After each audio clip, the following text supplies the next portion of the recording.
Hi everyone, welcome back to my garage. Now since I spoke to you last, which is a long time ago, I'm pleased to say that we have had the engine running and you might be interested to hear about that. So I'm going to let Paul, my electrician, explain to you what we did. So here we are with Andrew's Aston Martin. The engine is now running. We had some issues with data with regards to the firing order and the connection to the aftermarket engine computer that we have. Rectified that, and now we have the firing is sequentially good. Everything seems to be running very well. In fact, it's a little sensitive to fuel trims on startup, and I think those need adjusting within the Emerald system.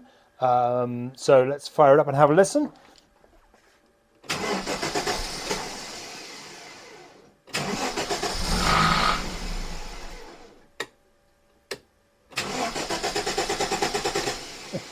Or not.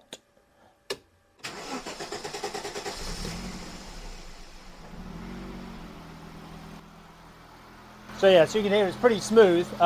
We did have an issue when we initially fired it up with a misfire, but after about 20-25 minutes of accumulated runtime, that seems to have certainly eased off a lot, and I'm hoping that's just basically a little bit of sticky rings from sitting around. However, it now, once it starts to warm up, it starts to run very well. It's idling smoothly. We can get a little RPM out of it.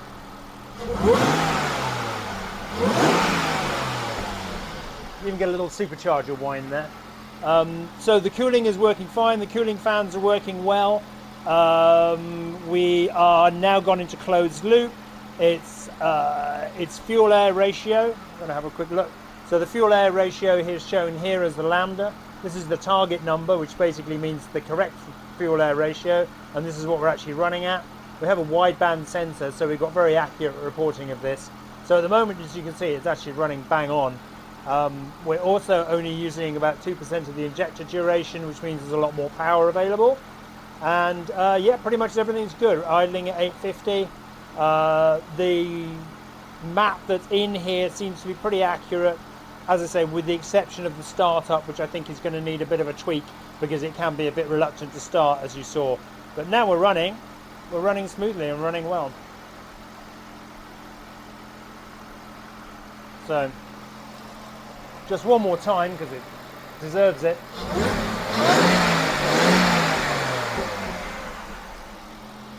I didn't put any popcorn in the map, so. Thank you very much. So hopefully that means we'll be able to get the car up and running before too long.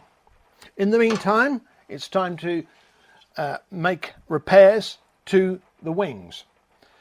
Now, my fabricator, Colin Budden, had to repair a lot of the steel structure that lies beneath the aluminium skin.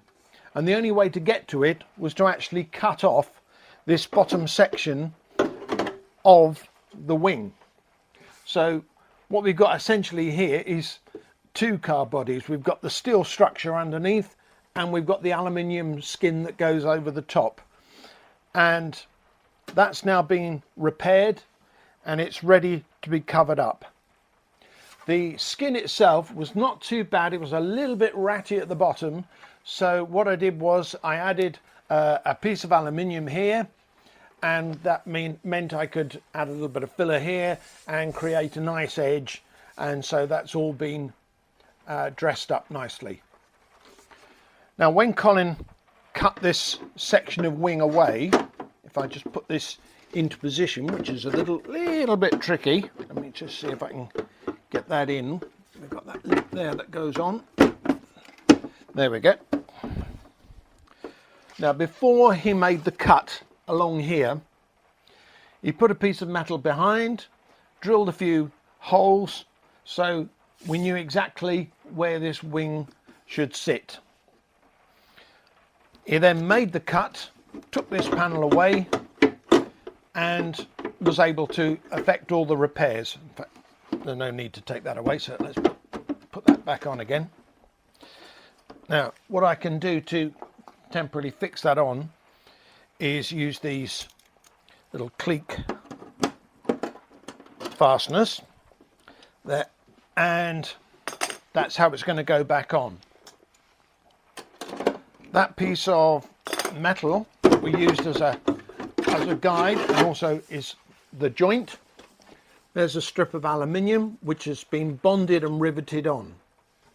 Now in an ideal world this panel should really be welded back on, but there's a few reasons why that wasn't possible. One of them, I can't find a welder to actually come here and do the job, and I can't take this car somewhere else to have them welded up. Another reason why I didn't want to weld it is because where it sits here, very, very close to the steel structure, I was worried that any welding the heat from the welding might affect the paint on this steel section here, and you'd never know. You know, if that paint got damaged from the heat, then later on it'll attract rust and you're back to square one. I've been advised that bonding is the modern way to go, and it should give me a strength of joint just as good as welding. Now this has been joined to the separated section with methacrylate, at least I think I'm pronouncing that correctly, and riveted with these countersunk rivets, and they can be filled over and you'll never know they were there. The only trouble with methacrylate is that when you clamp the two pieces of work together, the adhesive can squeeze out, and you end up with such a thin layer of methacrylate that you've got a very, very fine bond. And better than that, I have found, is panel bond. And this particular panel bond, it's a two-part epoxy, has got glass beads in, which I believe are about 0.2 millimeters in diameter.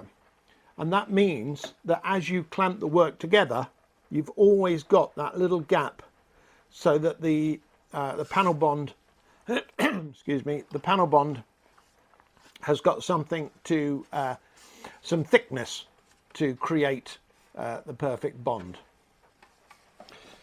What I've done down here is I've created this little bracket so that this bracket can fix onto the inside of the wing here, and then I'll put a little bit of mastic down there, and that will hold the bottom really firmly in place.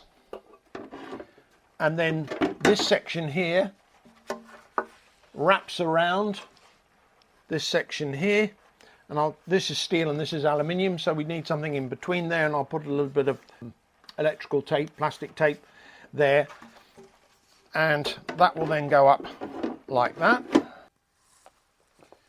Now one thing I do have to do is I have to make sure that the metal on the back of this panel is bare and freshly rubbed down before I apply the sealant.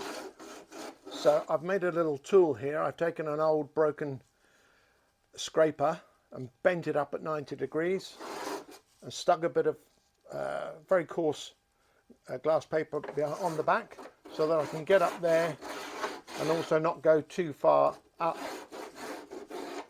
and get under this section here.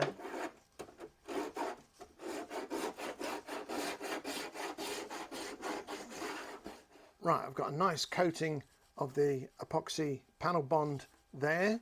I've got a nice bead of Sikaflex on here. So it's time to go for it.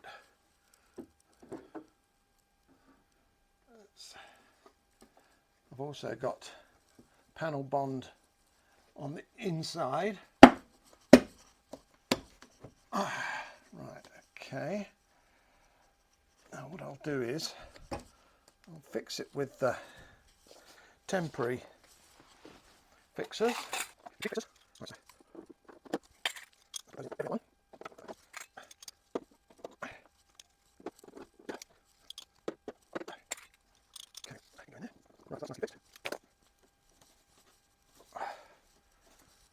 going to put rivets in these ones. I haven't got the cleats in.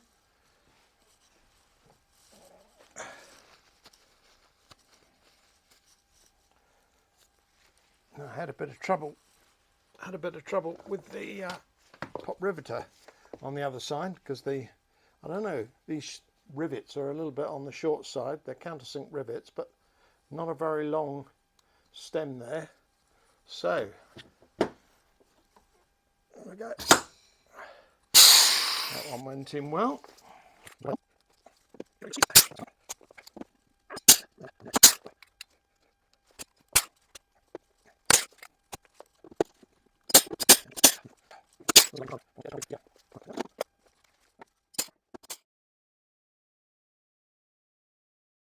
So here we are around to the side. I don't know if you can actually hear the rain is hammering down on the roof. Anyway, we persevere.